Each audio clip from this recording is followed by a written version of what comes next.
من فيض مولانا الغفور قرآن رب العالمين جاء لنا نبراس نور فيه السعادة واليقين أسمى المعاني في السطور نسمو بها دنيا ودين نلقى الشفاعة في النشور بدلائل النور المبين في حفظه تحلو الأمور ما خاب من يرجو المعين نلقى الشفاعة في النشور بدلائل النور المبين بدلائل النور المبين.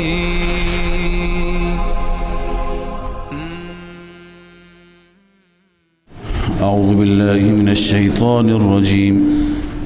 بسم الله الرحمن الرحيم.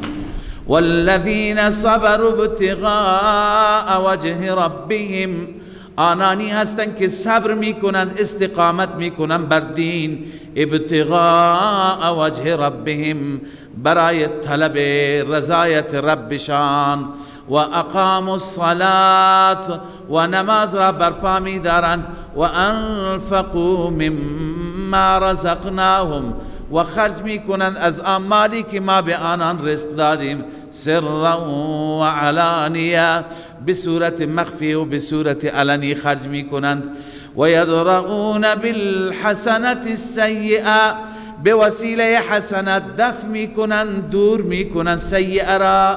بعضی گفتن اخلاق حسنه یعنی با اخلاق حسنه اثرات اخلاق سیئه را از بین میبرند.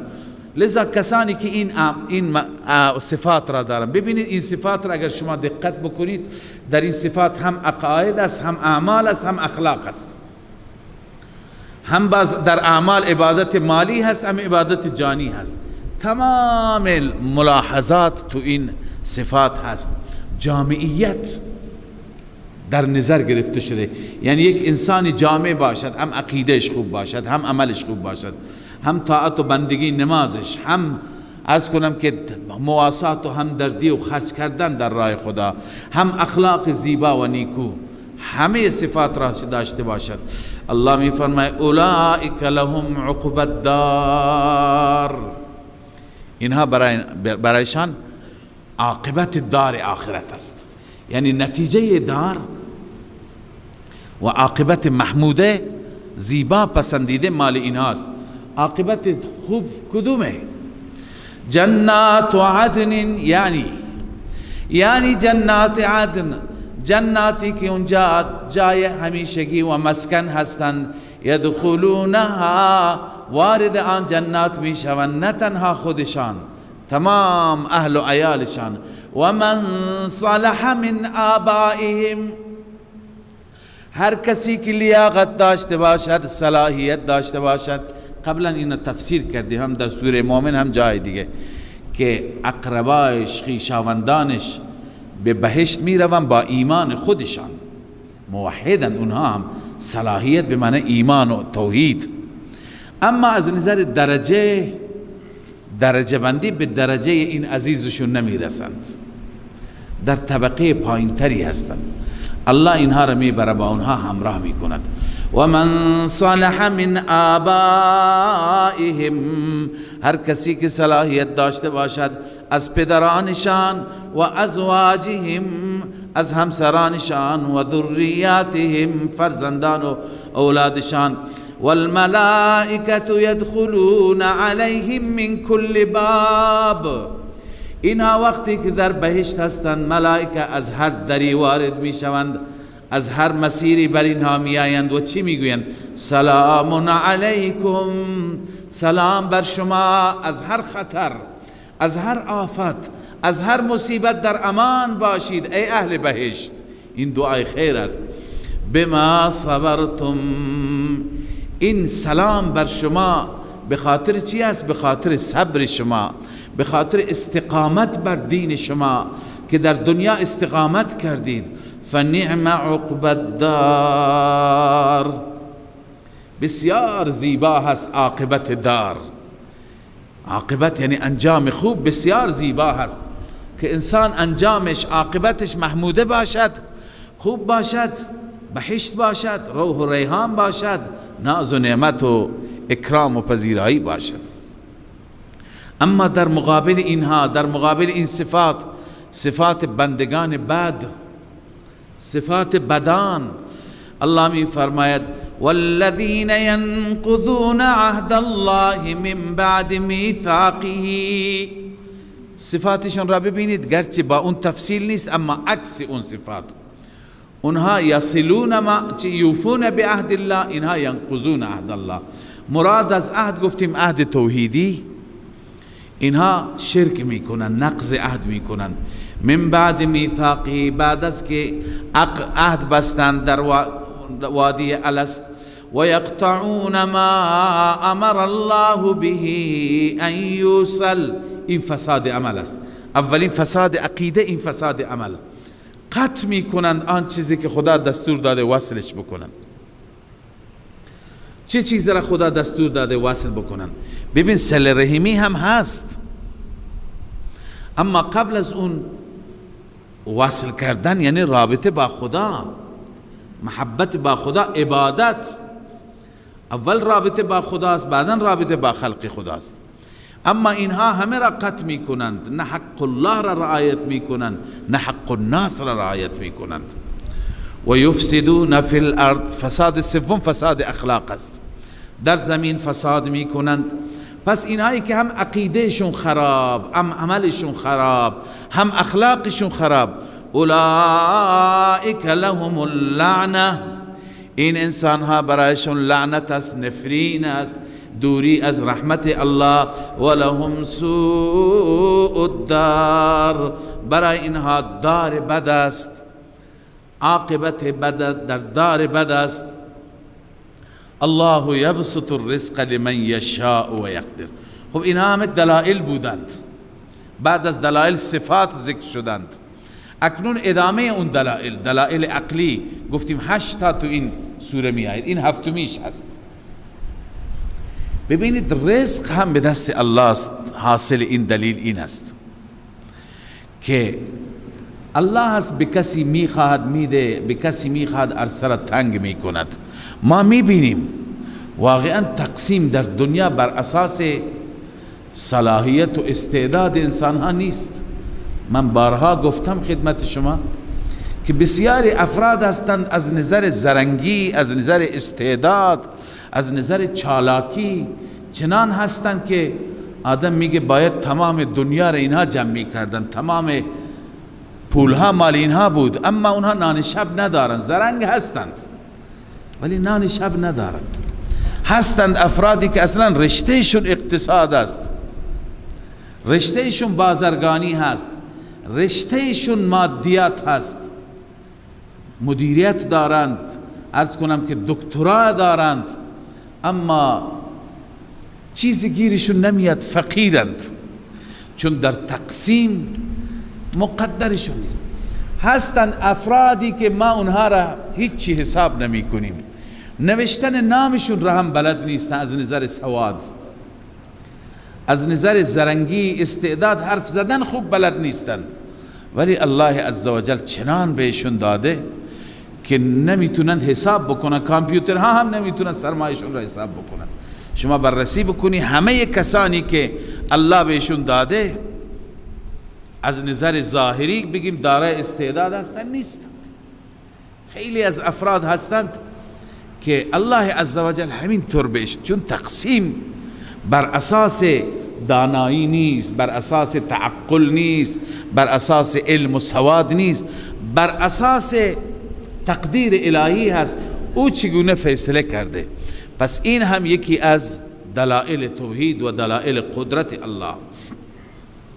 الله می فرماید الله یبسط الرزق لمن یشاء و یقدر. الله است که فراخ می کند، گسترده می کند رزق را برای کسی که بخواد از بندگانش، و یقدر و تنگ می کند برای بعضی. و فرحوا بالحیات الدنیا زجر هست. واقعا این از نادانی افراد هست که مادیت داشته باشند و دل خوش کنند. فرح به معنی غرور میاد، مغرور بشند، چون که میدونیم که همه میبینیم که این دنیا و سرمایه دنیا چطور زائل میشه، چطور از بین میره. دیروز آقا تمام املاک را داشت، تمام بازار دست او بود، امروز از دست بدهکاران مخفی هست، جایی نمی بیند که خودش را پناه بده. لذا الله می فرماید و فرحوا بالحیات الدنیا، مغرورا به زندگی دنیا، در حالی که و ما الحیات الدنیا فی الاخرة الا متاع، نیست زندگی دنیا در آخرت یا در مقابل آخرت مگر متاع، تنوین برای تحقیر است. متاع یعنی متاع قلیل و حقیر، متاع اندک و حقیر است، بی ارزش است. و یقول الذین کفروا لولا انزل علیه آیة من ربه، بازم توبیخ، بازم زجر بر مشرکان. ایراد می گرفتن بر رسول الله چرا آیه نازل نمیشه. منظور از آیه اون معجزه‌ای که مطلوبه اونها بود. اینجا الله تعالی جواب میده که آیات هدایت نمی کنند، چون هدایت برای کسی مقدر بشه بدون معجزه هم ایمان میاره. و یقول الذین کفروا لولا انزل علیه آیة من ربه، کفار میگویند چرا بر او نازل نشده آیه مطلوبه از جانب رب. قل ان الله یضل من یشاء، اعلام بفرما، جواب بده ای رسول مکرم، همانا الله گمراه میکند هر کسی را که بخواهد، و یهدی الیه من اناب، و هدایت میابد بسوی الله. هدایت میشه کسی که در وجودش انابت باشد، حق طلبی باشد. با آیات، با معجزه کسی ایمان نمی آورد. اگر با معجزه حتما مردم ایمان می آوردن، فرعونیان ایمان می آوردن، یهودیان به عیسی ایمان می آوردن که بیشترین معجزات را داشت، و قوم ثمود به صالح ایمان می آورد که از دل کوه شتر را بیرون کرد. پس ایمان بر معجزه بستگی ندارد، ایمان به ازل و تقدیر انسان بسته است. هر کسی را که خدا بخواهد گمراه می کند، هر کسی که خدا بخواهد هدایت میشه. اما این را قبلا خدمت شما عرض کردم که گمراهی به سبب عناد است، هدایت به سبب چی هست؟ انابت است، که باز عناد و انابت کار خود انسان است. الذين آمنوا وتطمئن قلوبهم بذكر الله. من اناب را خدا صفاتش را بیان می کند. من اناب کی هستند؟ اونایی که انابت دارند، آنهایی هستند که آمنو، از ته دل به خدا ایمان می آورند، و تطمئن قلوبهم بذکر الله، و دلشان آرامش می گیرد با ذکر الله، با یاد الله اونها فقط آرامش را دارند. اینجا ادخال الهیت در وسط. الله این مطلب را با تأکید، با کلمه تنبیه و تذکر، الا خبردار، آگاه باش ای انسان، بذکر الله تطمئن القلوب، تنها با ذکر و یاد الله دلها آرامش میگیرد. آرامش همه دلها با یاد الله است. این مطلب را الله می فرماید این یک خاصیت ذکر واقعی هست. ذکر واقعی عرض کردم، نه اینکه اون ذکری که انسان حواسش به اینجا و اونجا باشه، فقط زبانش خودش نمیدونه، دل نمیدونه چی داره میگه، گوش به حرف مردم است. الذين آمنوا، صفات دیگر من اناب، الذين آمنوا وعملوا الصالحات. الله می فرماید کسانی که ایمان آوردند، عقیده درست و عمل صالح انجام دادند، طوبا لهم، خوشا به حالشان. طوبا لهم، طوبا بعضی گفتن خوشحالی دنیا، طوبا لهم خوشا به حالشان یعنی در همین دنیا با آرامش زندگی میکنن، راحت زندگی میکنن، دغدغه ندارن. حداقل انسان وقتی که وظیفه خودش را انجام میده، نماز را میخواند، زکات را میده، فرائض واجبات را، انسان مطمئن میشه، آرامش میگیره که الان برگردنم هیچ چی نیست، دغدغه ندارد. پس این خودش یه خوشی هست. طوبی لهم، این بنیست نتیجه دنیوی، و حسن مآب بنیست نتیجه اخروی. در دنیا خوشحالند آنان، و حسن مآب، و در آخرت مآب، نتیجه عاقبت زیبا برایشان هست. كذلك ارسلناك في امة قد خلت، این کاف لبیان الکمال است. این دلیل وحی است. دلیل وحی گفتیم 8 دلیل عقلی هستند و 2 دلیل وحی است و 1 دلیل نقلی. کذالک یعنی از بیان از کمال ما هست. ارسلناک، ای پیامبر ما تو را فرستادیم، فی امت، در جماعتی، در گروهی که قد خلت من قبلها امم، قبل از اینها هم امتها گذشته. این گروه، این جماعت اولین جماعت نیست. اهل مکه اولین قومی نیست که دعوت داده می شوند، بلکه قبل از اینها هستند. احوال اونها را مطالعه بکنند. لتتلو، فریضه پیامبر، چرا شما را فرستادیم؟ لتتلو علیهم الذی اوحینا الیک، تاکه تلاوت کنی بر آنها. الذی اوحینا الیک، آن کتابی که ما به سوی تو وحی کردیم. ما شما را فرستادیم، اما اونها بجای وظیفه چه کار میکنند؟ و هم یکفرون بالرحمن، آنها نسبت به رحمان کفر میکنند. قل هو ربی، الله میفرماید اعلام کن، هو ربی، او رب من است. منظور مدبر و متصرف من است. اصل هو ربی چرا گفته شد؟ مشرکان میگفتن رحمان چیه؟ و اذا قیل اسجدوا للرحمن قالوا وما الرحمن، اونا میگفتن رحمان یعنی چی؟ با صفت رحمان آشنا نبودند. الله اینجا معرفی میکند رحمان را. قل هو ربی، آن رحمان ذاتی است که رب من است، مدبر و متصرف من است. لا اله الا هو، بجز او هیچ معبودی نیست. علیه توکلت، فقط و فقط بر او من توکل کردم. فی الامور کلها، در همه امور بر رحمان توکل کردم. و الیه متاب، به سوی او هست رجوع و بازگشت به سوی رحمان است. باید او را پاسخ بدیم، باید جوابش بدیم. ولو ان قرآنا سیرت به الجبال، این متعلق هست، این زجر توبیخ هست، اما متصل است به و یقول الذین کفروا لولا انزل علیه آیه من ربه، به اون متصل است. کفار میگفتن چرا معجزه‌ای که ما میخواهیم نمیاد؟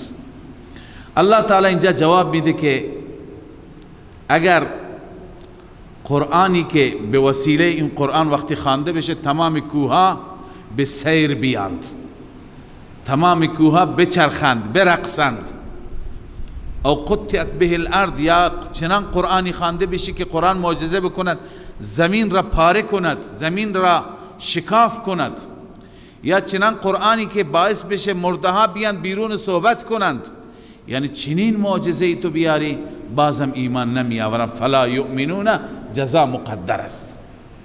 پس اینا الکی میگن چرا معجزه‌ای که ما میخواهیم، هر معجزه بیاری اینها ایمان نمی آورن.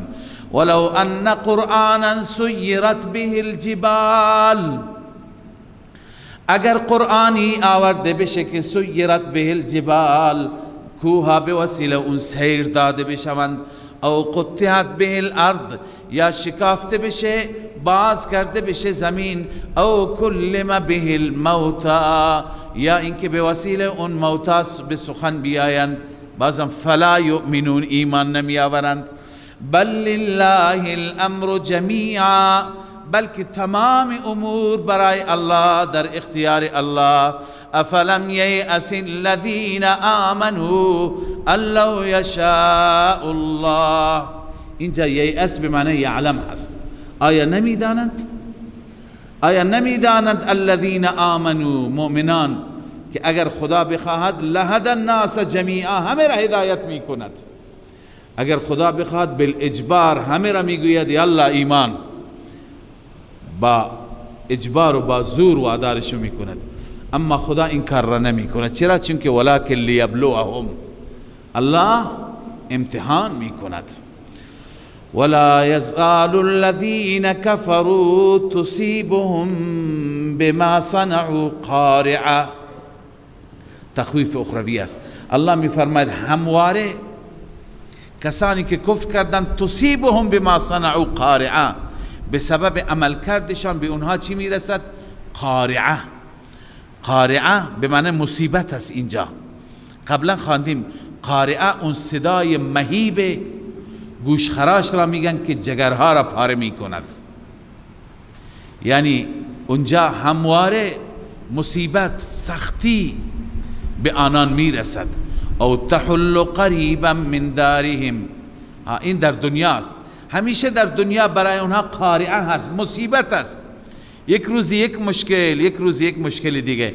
یا اینکه این قارعه و مصیبت تحل قریبا من دارهم، نزدیک خانه هایشون اتفاق میفته.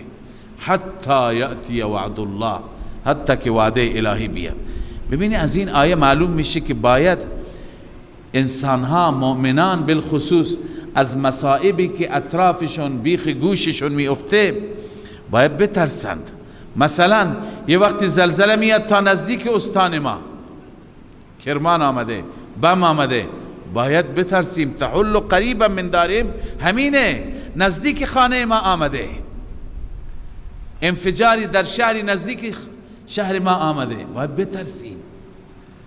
هر مصیبتی میاد باید بترسه. الله میفرماید که اینها همینطور همیشه خبرهای ناگوار میشنوند حتی یأتی وعد الله، حتی که وعده الهی میاد. ان الله لا یخلف المیعاد، خداوند خلف وعده نمی کند. اون چی که وعده می کند محقق میشه. بعضی گفتن این درباره مشرکین مکه هست.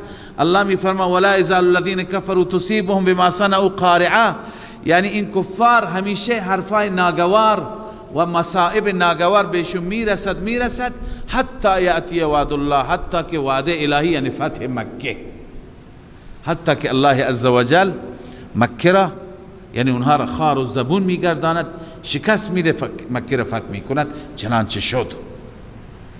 ولقد استهزئ برسل من قبلک، اینجا الله عزوجل پیامبرش را و نبیش را تسلی میده.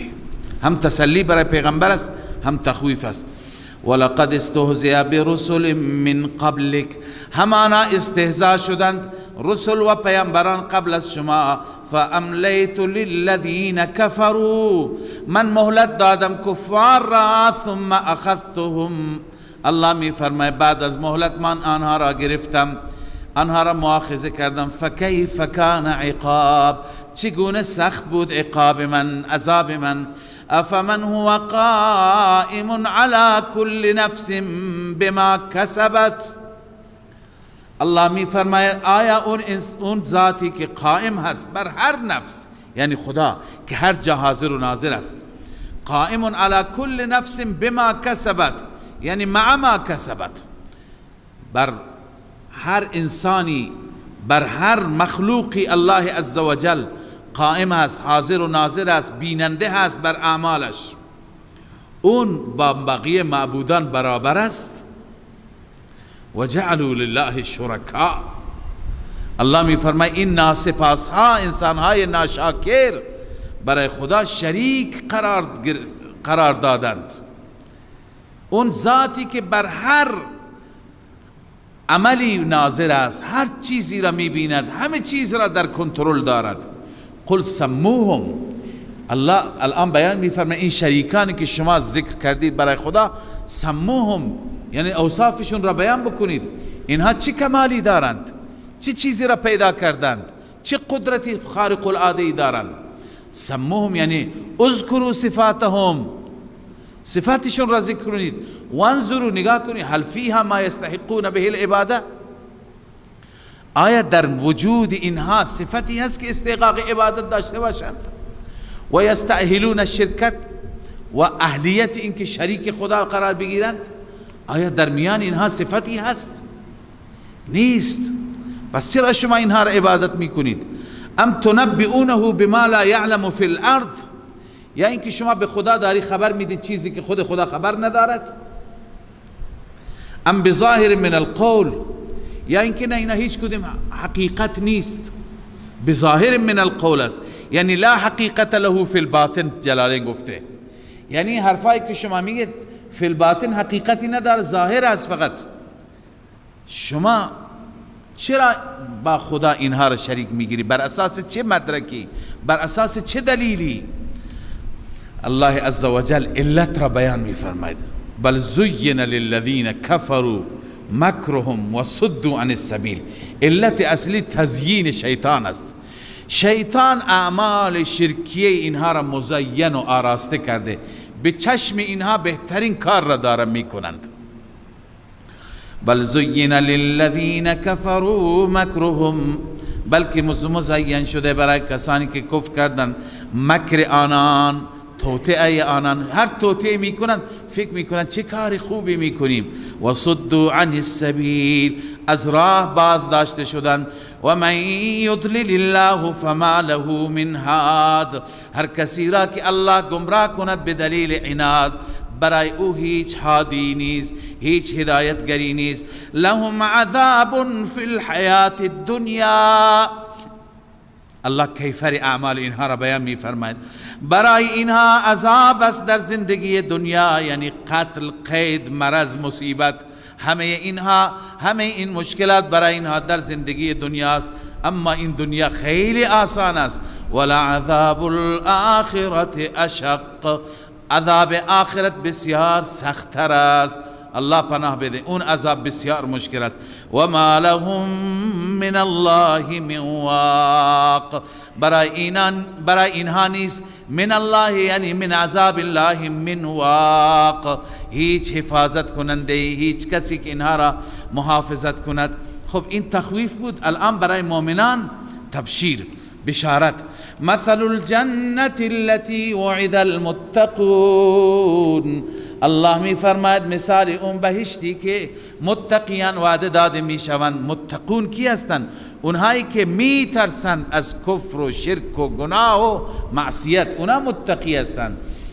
مثال بهشت متقیان یعنی صفت اون بهشت، تجری من تحتها الانهار، جاری از زیر درختان، و کاخهای النهر، اکلها دائم و ظلها.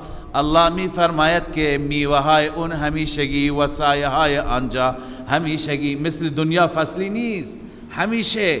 تلك عقب الذین اتقوا و عقب الكافرین النار.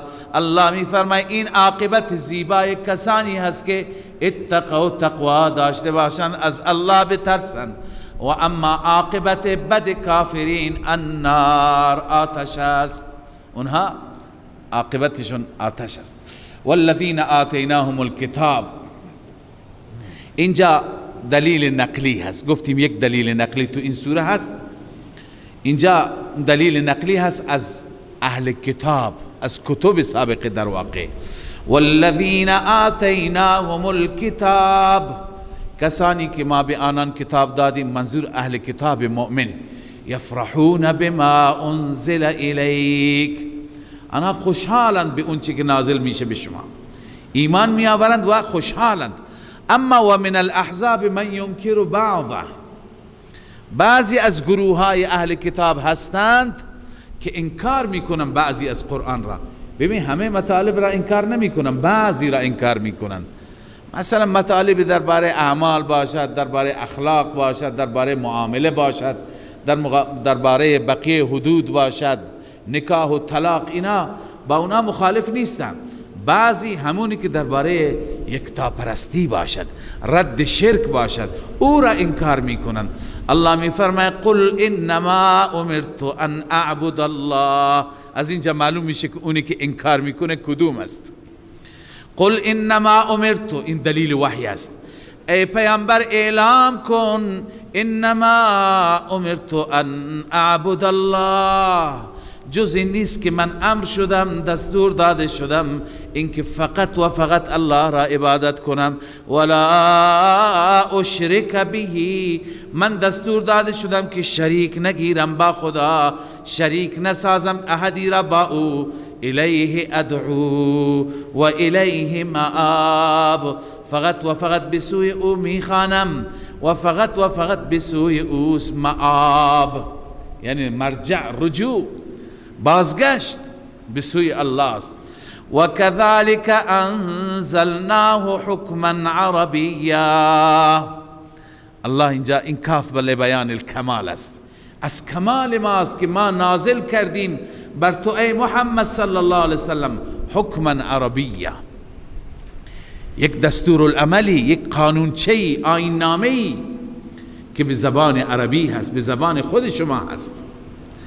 بعد از این قانون نامه، آیین نامه، اگر شما از هوا و خواهشات دیگران پیروی کردید دیگه خداوند شما را حمایت نمی کند. ولئن اتبعت اهواءهم، ببین مراد از اهوا چی هست؟ اینجا بحث اهل کتاب بود. مراد از اهوا یعنی احکام منسوخه. مراد از اهوا چی هست؟ احکام بعد از اینکه احکام اونها منسوخ شد، اونها جز خواهشات هستند دیگه، هوای نفس، شما از اونها اگر پیروی کنید بترس، پروا داشته باش. بعد ما جاءک من العلم، بعد از اینکه پیشت علم آمده، یعنی وحی آمده، قرآن آمده، بدان که مالک من الله من ولی ولا واق، برای تو من الله از عذاب خدا نیست هیچ حامی، ولی بمعنی حامی نصیر، ولا واق و نه حفاظت کننده، کسی که شما را حفاظت بکند بغیر از الله عزوجل نیست. در پایان این سوره مبارکه به بعضی از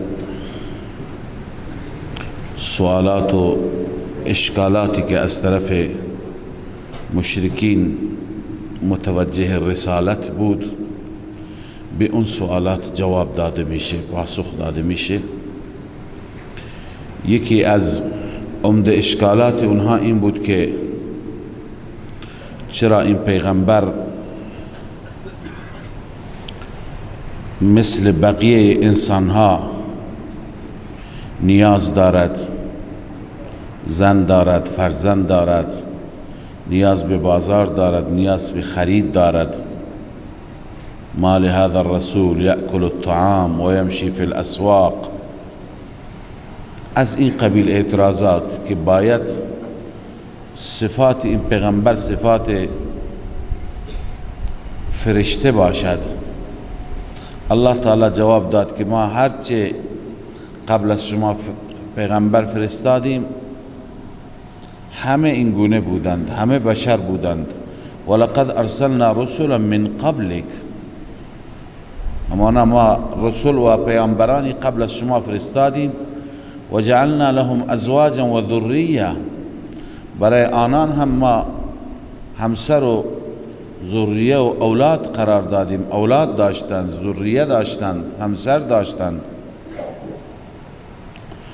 اشکال دیگریشان این بود که چرا معجزه‌ای که ما می‌خواهیم، آیه‌ای که ما طلب می‌کنیم، اون معجزه ظاهر نمیشه؟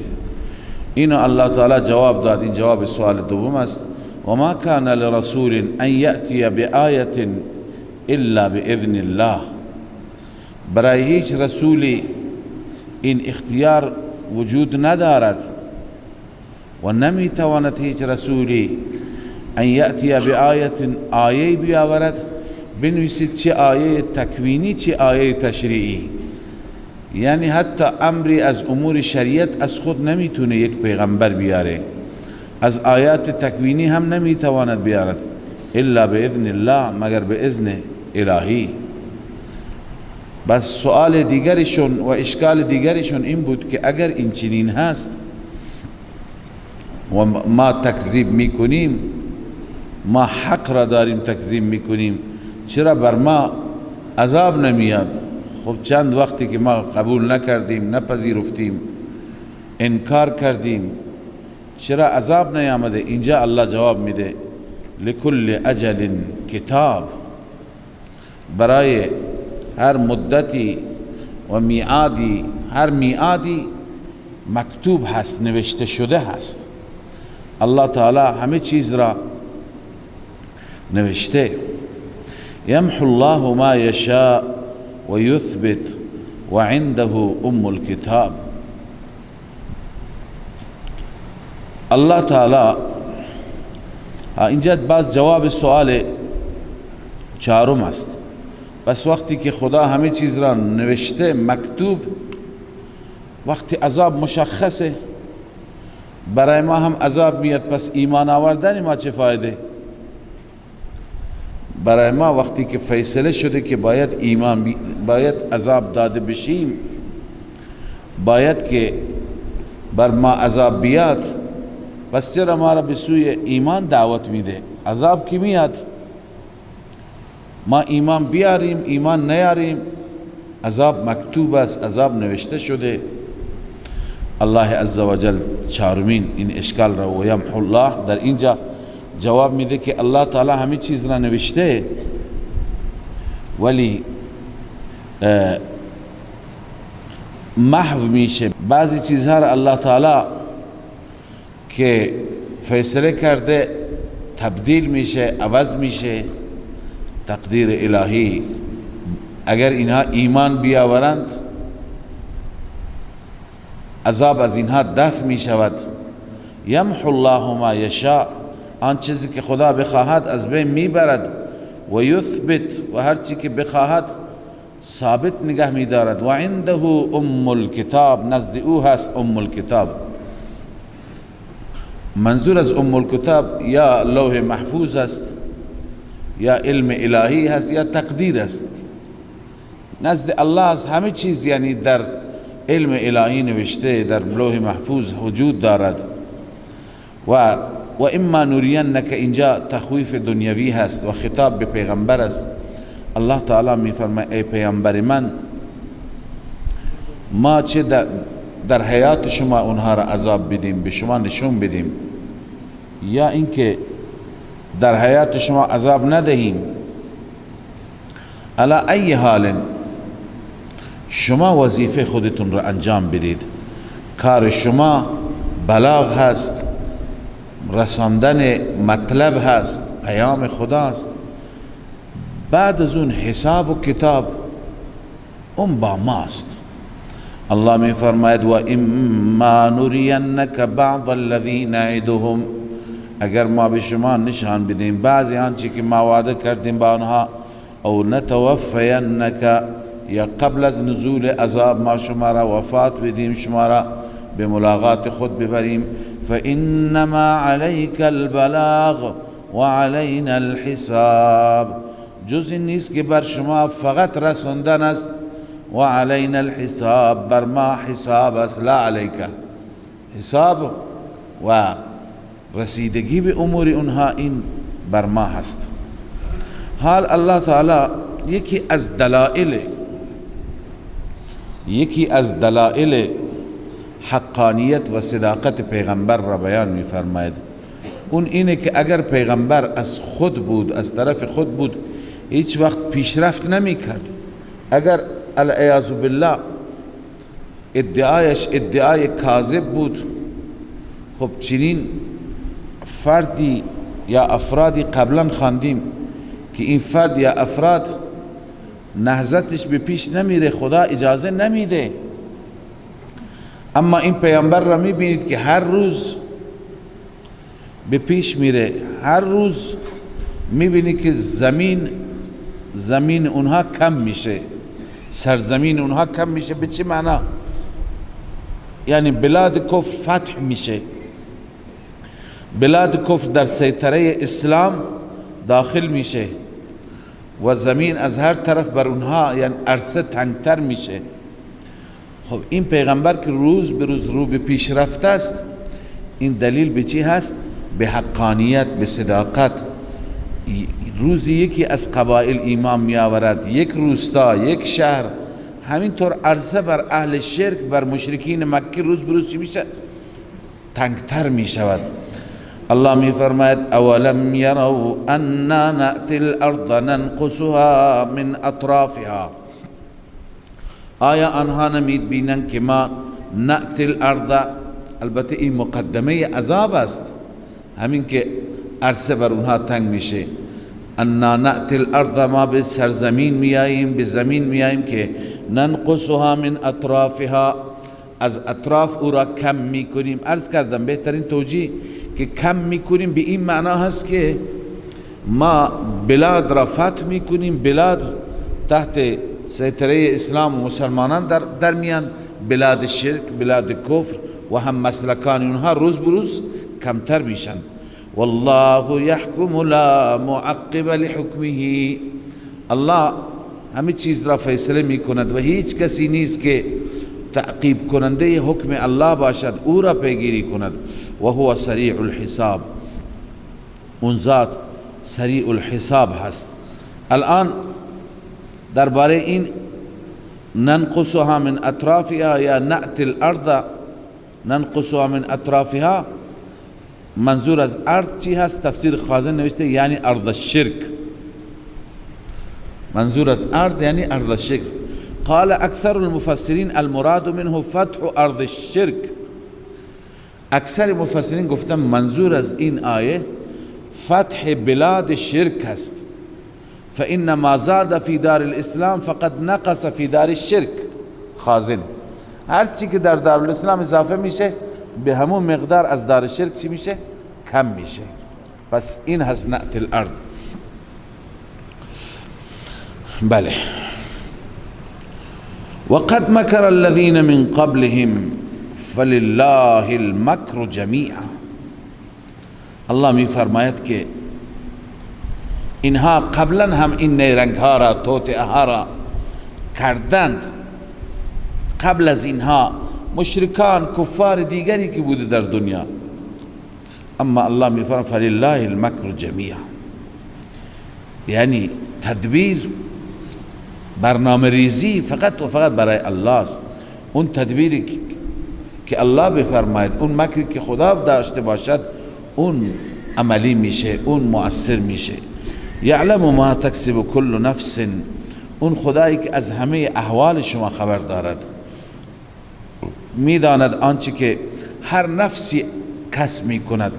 و سیعلم الکفار لمن عقب الدار، ان قریب کفار هم میدانند که نیک انجامی برای چه کسی هست. عقب الدار، عاقبت نیک دار، دار منظور دار آخرت است.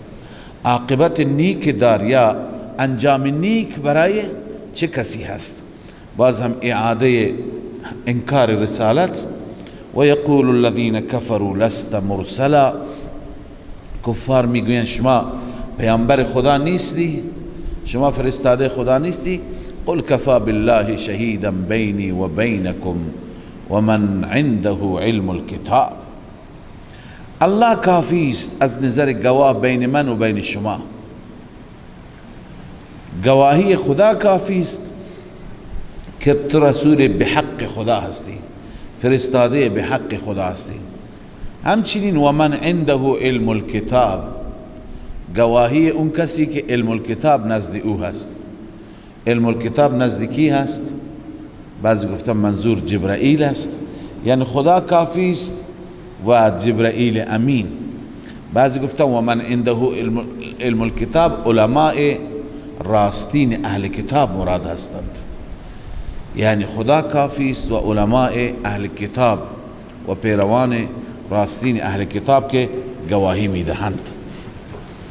خب این بود سوره مبارکه رعد. صدق الله مولانا العظیم.